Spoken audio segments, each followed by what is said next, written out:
নমস্কাৰ।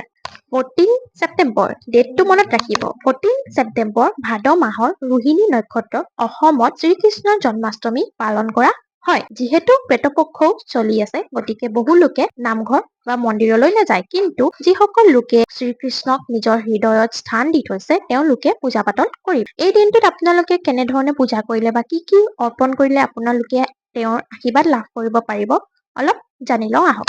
এই দিনটোত আপোনালোকে নিৰ্জলা ব্ৰত দিব পাৰিলে খুবেই ভাল। এই দিনটোত আপোনালোকে শ্ৰীকৃষ্ণক নতুন বস্ত্ৰ আৰু নতুন বস্তুৰে সজাই তোলক। তেওঁক স্নান কৰাওক। লগতে তেওঁৰ ওচৰত এটা কাঠৰ বাঁহী নহতুবা ৰূপৰ বাঁহী আপুনি অৰ্পণ কৰিব পাৰে।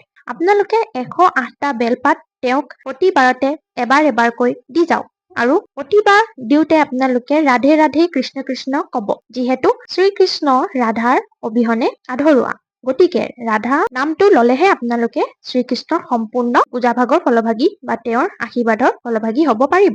এই ধৰণে আপোনালোকে পূজা কৰক আৰু তেওঁক মন পচন্দ ভোগ, পঞ্চামৃত, মাখন, ক্ষীৰ এইবিলাক অৰ্পণ কৰক। তেওঁ আপোনাৰ ওপৰত সন্তুষ্ট হ'ব আৰু আপোনাক আশীৰ্বাদ নিশ্চয় দিব। এনেধৰণৰ আপডেটছৰ বাবে আমাৰ পেজটো ফলো কৰি ল'ব।